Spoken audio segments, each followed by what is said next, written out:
Bismillahirrahmanirrahim. Assalamualaikum warahmatullahi wabarakatuh. Alhamdulillahi rabbil alamin wa usalli wa usallim ala nabiyyina wa habibina Muhammadin wa ala alihi wa sahbihi ajma'in, amma ba'du. Kaum muslimin dan muslimat, para pembelajar bahasa Arab rahimani wa rahimakumullahu taala. Pada kesempatan kali ini kita akan mempelajari isim mansub yang ke-10 dan yang ke-11, yaitu isim inna dan munada. Isim inna dan munada. Namun, seperti biasa, sebelum kita masuki isim mansub yang ke-10 dan ke-11, kembali kita akan mengulang isim mansub yang telah kita pelajari pada pertemuan-pertemuan sebelumnya, sehingga ilmu kita terus berantai, terus bersambung dengan pelajaran-pelajaran sebelumnya. Coba kita lihat. Isim-isim mansub ada 12. Yang pertama adalah maf'ul bih. Apa itu maf'ul bih? Maf'ul bih adalah korban. Katabtu ad-darsa. Saya menulis pelajaran. Pelajaran disebut dengan maf'ul bih dan dia mansub. Yang kedua, maf'ul li ajli. Maf'ul li ajli adalah sebab kenapa melakukan perbuatan. Contohnya, dhahabtu ilal ma'had, saya pergi ke ma'had, ngapain? Ta'alluman, untuk belajar. Ta'alluman disebut dengan apa? Maf'ul li ajli. Yang ketiga, maf'ul fi. Maf'ul fi adalah kata keterangan tempat atau waktu, atau yang dikenal dengan dzaraf. Contohnya apa ya? Contohnya adalah qumtu wara'al masjidi. Saya berdiri di mana? Wara'a. Wara'a itu artinya adalah belakang. Nah, wara'al masjidi, kata wara'a disebut dengan maf'ul fi. Yang keempat adalah maf'ul mutlak. Maf'ul mutlak adalah masdar, isim mansub berupa masdar yang jatuh setelah kata kerjanya. Contohnya, akal tu aklan. Nah, aklan disebut dengan maf'ul mutlak. Fungsinya untuk menguatkan. Fahim tu fahman. Fahman juga maf'ul mutlak. Daras tu, contohnya lain, ta'allam tu ta'alluman. Ta'alluman disebut dengan maf'ul mutlak. Yang kelima adalah maf'ul ma'ah. Apa itu maf'ul ma'ah? Maf'ul ma'ah adalah isim mansub yang jatuh setelah wawu ma'iyah. Wawu yang artinya kebersamaan. Contohnya, istaiqatu wa tagridat tuyur. Saya bangun bersamaan dengan kicauan burung. Wa tagrida disebut dengan maf'ul ma'ah karena dia jatuh setelah wawu ma'iyah. Yang keenam adalah hal. Apa itu hal? Hal adalah isim mansub yang menjelaskan keadaan pelaku maupun objek. Contohnya, ja'a Muhammadun, Muhammad datang. Bagaimana keadaannya? Mubtasiman, dalam keadaan tersenyum. Nah, mubtasiman disebut dengan apa? Disebut dengan hal. Berikutnya, tamyiz. Apa itu tamyiz? Tamyiz adalah isim mansub yang fungsinya menjelaskan isim sebelumnya yang masih samar. Yang masih samar bisa jadi bilangan, jarak, atau takaran. Contohnya bilangan. Ishtaraitu isyrina. Saya beli 20. 20 apa? Masih samar. Datanglah tamyiz untuk menjelaskan isim yang samar ini. Ishtaraitu isyrina kitaban. Saya beli 20 buku. Nah, kitaban di sini disebut dengan apa? Tamyiz. Yang kedelapan adalah mustasna. Apa itu mustasna? Mustasna adalah yang dikecualikan. Atau dengan kata lain, isim mansub yang jatuh setelah alat pengecuali. Contohnya illah. Contohnya ja'atul labu, para santri datang, illa Muhammadan. Nah, yang jatuh setelah illah ini disebut dengan apa? Disebut dengan mustasna dan dia mansub. Apakah semuanya mansub? Tentunya tidak. Karena ini baru untuk pemula, jadi yang saya sebutkan hanya yang mansub. Yang kesembilan adalah khobar kana. Apa itu khobar kana? Khobar kana adalah adalah khobar yang jatuh setelah kana. Kita tahu fungsi kana adalah merofakkan isim dan menasabkan khobar. maka khobar kana itu nasab. Contohnya Allahu alimun. Allah mubtada, alimun khobar. Kalau kemasukan kana, kanallahu, Allahnya rofa, aliman, alimannya khobar, dan dia nasab. Inilah 9 isim mansub yang telah kita pelajari pada pertemuan-pertemuan sebelumnya. Sekarang kita akan memasuki isim mansub yang ke-10, yaitu isim inna. Isim mansub yang ke-11 yaitu munada. Adapun tawabi kita akan pelajari nanti bersama isim-isim jer. Sekarang kita fokus ke isim inna dan munada. Apa itu isim inna dan apa itu munada? Mari kita simak. Isim mansub yang ke-10 dan yang ke-11. Isim inna dan munada. Isim inna dan munada. Isim mansub yang ke-10. Pengertian isim inna. Apa itu isim inna? Apa itu isim inna? Isim inna adalah isim yang jatuh setelah inna dan saudara-saudaranya. Jadi isim yang jatuh setelah inna dan saudara-saudaranya. Setelah inna, nah isim setelahnya disebut dengan isim inna dan dia mansub. Apa saudaranya? Banyak seperti anna, kemudian lakinna, kemudian yang lainnya. Jadi saudaranya banyak, kita pernah pelajari pada isim-isim rofa. Jadi kita ulangi, apa itu isim inna? Isim inna adalah isim yang jatuh setelah inna dan saudara-saudaranya. Masih ingat fungsi inna? Apa fungsi inna?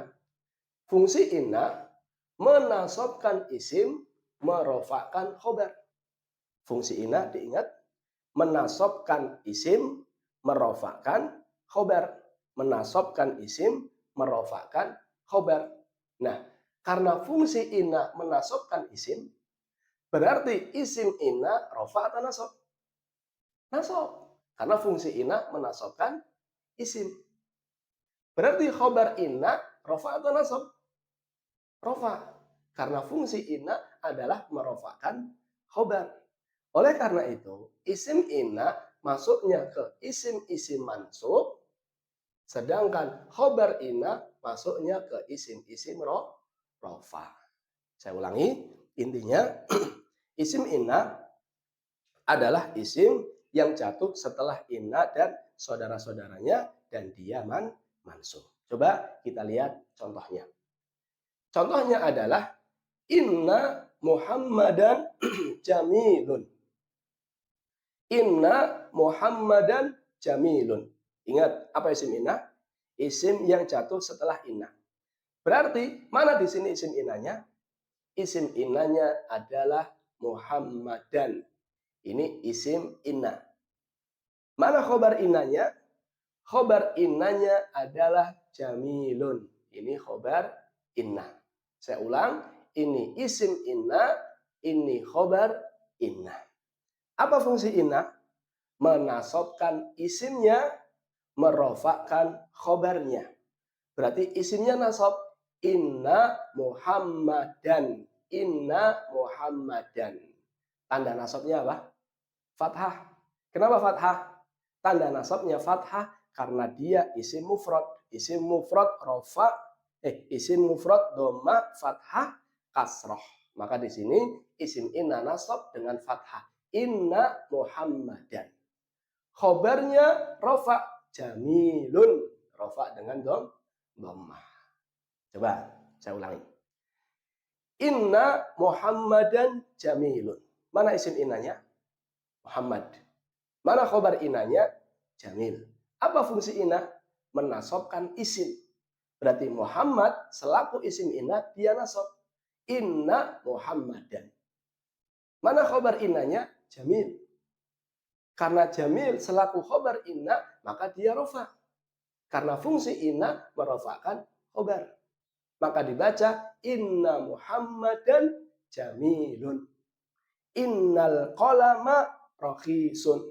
Innallaha alimun. Inna Muhammadan nasyitun. Innal baita wasi'un. innal qalama ghaliyun, dan seterusnya. Ini adalah isim inna. Contoh berikutnya. Innal muslimina faizuna.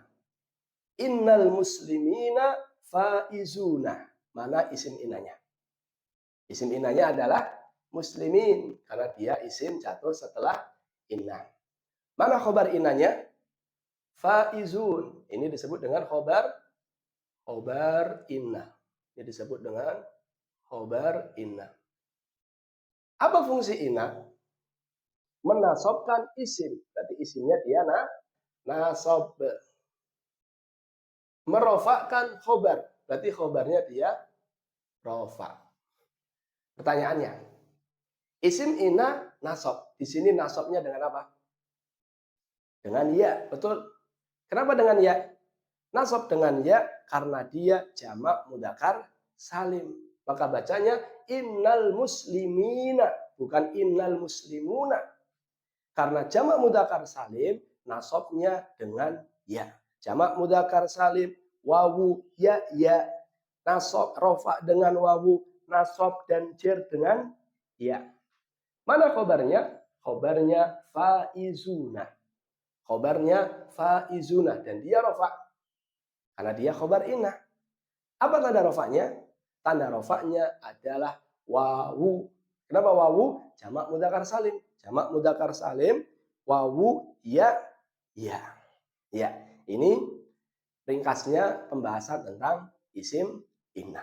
Saya ulangi, isim inna dia nasab, yaitu isim yang jatuh setelah inna dan saudara-saudaranya. Inna Muhammadan jamilun, inna aliyan naimun, inna zaidan mahirun, inna aisyata nasyitatun. Pokoknya isim di sini, isim inna di sini dia nasab. Ya. Sekarang kita masuk ke munada. Pengertian munada. Apa itu munada? Munada itu yang dipanggil. Munada itu yang dipanggil. Gampangannya munada itu yang dipanggil. Hai Ali, Ali munada. Hai Muhammad, Muhammad munada. Hai Hafsah, Hafsah munada. Hai Sofia, Sofia munada. Hai Fawaz, Fawaz munada. Jadi yang dipanggil itu disebut dengan apa? Munada. Kita lihat pengertiannya. Pengertian munada. Isim yang jatuh setelah alat panggilan. Isim yang jatuh setelah alat panggilan. Tadi, munada itu adalah isim yang sebelumnya ada alat panggilan. Contohnya dalam bahasa Arab, ya yang artinya adalah wahai. Ya Muhammad, ya Ali, ya Zaid, ya Hafsah, ya Sofiyah, ya Asma, ya Aisyah, dan seterusnya. Nama-nama tadi disebut dengan munada. Kenapa disebut dengan munada? Disebut dengan munada karena dia jatuh setelah alat panggilan. Dan munada di antara i'rabnya adalah nasab. Coba kita lihat contohnya. Ya Abdallahi. Mana munadanya? Ingat, munada isim yang jatuh setelah alat panggilan di antaranya ya. Ya Abdallahi. Mana munadanya? Abdallah. Munadanya abda. Makanya dia nasab. Karena isim yang jatuh setelah munada dia nasab. Bacanya ya Abdallahi. Ya Abdarrahmani. Ya Abdarrahimi. Ya Abdarraufi. Intinya dia nasab. Dia apa? Nasab, abda. Yang baca ya Abdullah salah. Yang benar apa? Ya Abdallah. Karena dia nasab. Contoh berikutnya. Ya Rasulullah. Wahai utusan Allah. Mana munadanya? Rasulah. Munadanya Rasulah. Ya Rasulullah. Di sini munada. Dan dia apa? nasab dengan fathah ya Rasulullah. Yang baca ya Rasulu salah.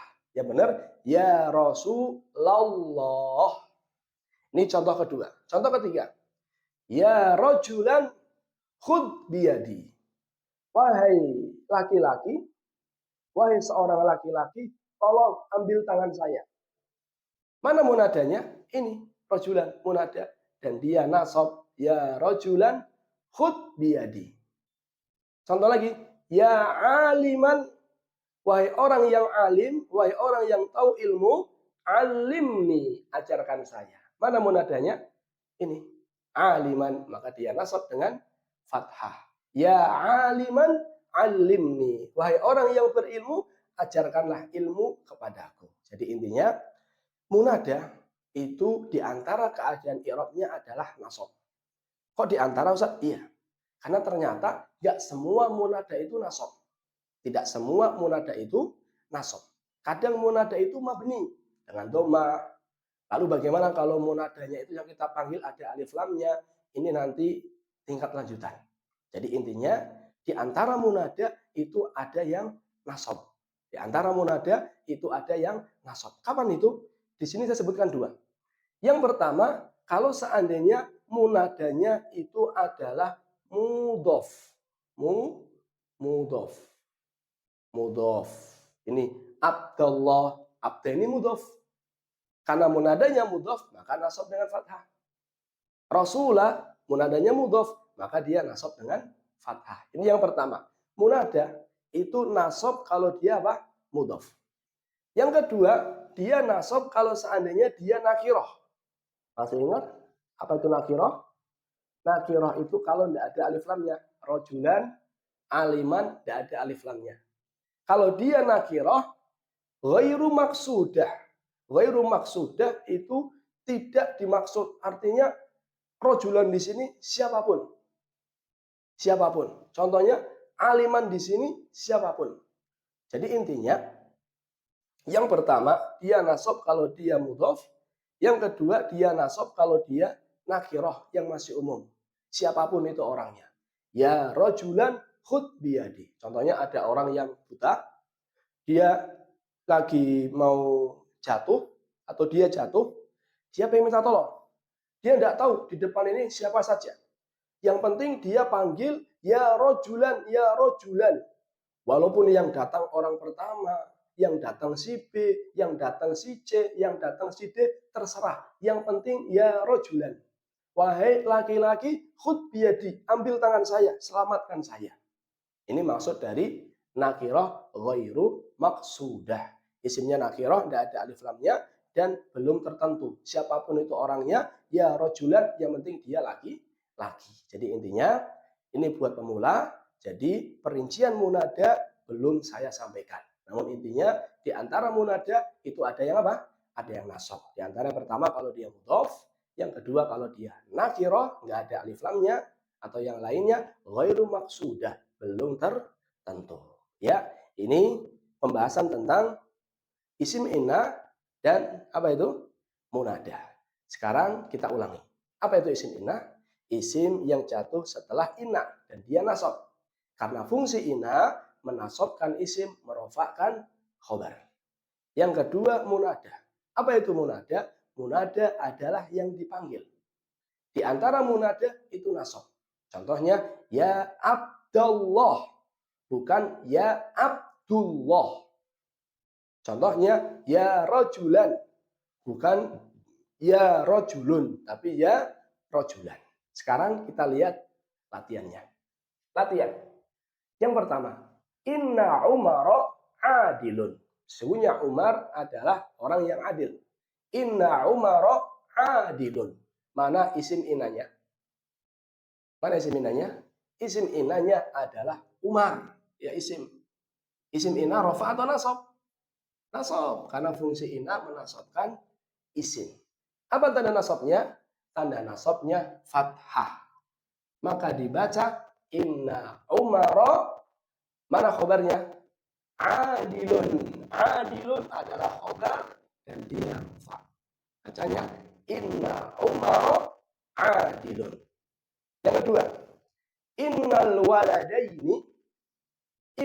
waladaini mahirani. Sesungguhnya dua anak kecil itu pinter. Sesungguhnya dua anak kecil itu pinter. Mana isim inanya? Isim inanya adalah waladaini. Ini isim ina. Mana khobar inanya? Mahirani. Mahirani. Apa fungsi ina? Fungsi ina adalah menasobkan isim, merofakan khobar. Ini nasob, ini rofa. Berarti al-waladaini nasob. Karena dia isim inna. Apa tanda nasobnya? Tanda nasobnya ya. Tanda nasobnya ya. Kenapa ya? Tanda nasobnya ya karena dia isim musanna. Isim musanna alif ya ya. Mana khobarnya? Ini mahironi rofa. Apa tanda rofanya? Alif. Kenapa alif Ustaz bukan dhamma? Karena dia musanna. Isim musanna alif ya ya. Yang ketiga, lakinnahu thayyibun. Akan tetapi dia baik. Mana isim inanya? Mana isim inanya? Bagus. Isim inanya adalah domir hu. Ini isim inanya. Mana khobar inanya? Khobar inanya adalah thayyibun. Ini khobar. Berarti domir hu, walaupun dia mabni, sejatinya dia dalam kondisi nasab sebagai isim lakinna. Lakinna ini saudaranya apa? Inna. Mana khobarnya? Thayyibun. Maka dia rafa dengan dhammah. Yang keempat, ya talibal ilmi. Ya talibal ilmi. Mana munadanya? Talib. Wahai penuntut ilmu. Talib. Ya taliba. Dia nasab. Kenapa nasab? Karena munadanya mudhof. Karena munadanya mudhof. Nih, munada kalau mudhof nasab. Ya talibal ilmi. Ya tali'al jabali. Yang kelima, ya taliban khudil qalamah. Wahai santri, ambil polpen. Mana munadanya? Mana yang dipanggil? Santri. Taliban, santri. Dia munada. Nasab. Kenapa nasab? Karena munadanya nakirah. Ya taliban khudil qalam. Wahai santri, siapapun itu orangnya. Lihat, nakirah, tidak ada alif lamnya. Dan ghairu maksudah, siapapun itu santrinya. Ya taliban khudil qalam. Wahai santri, ambilkan pulpen. Gak peduli siapa itu santrinya, yang penting dia santri, tolong ambilkan pulpen. Inilah pembahasan isim mansub yang ke-10 dan isim mansub yang ke-11. Isim mansub yang ke-10 adalah isim inna. Isim yang jatuh setelah inna. Innallaha. Allah, lafaz Allah, mansub dengan fathah karena dia mansub, karena dia isim inna, tanda nasabnya dengan fathah. Innallaha karimun. Yang kedua, yang ke-11 adalah munada, yaitu isim yang sebelumnya ada alat panggilan. Ya Abdallah. Abda munada mansub dengan fathah. Wallahu taala alam bisawab. Barangkali hanya ini bisa saya sampaikan. Terima kasih atas perhatiannya. Mohon maaf atas segala kesalahan. Kita tutup dengan doa kafaratul majlis. Subhanakallahumma wa bihamdika asyhadu an la ilaha illa anta astaghfiruka wa atubu ilaik. Assalamualaikum warahmatullahi wabarakatuh.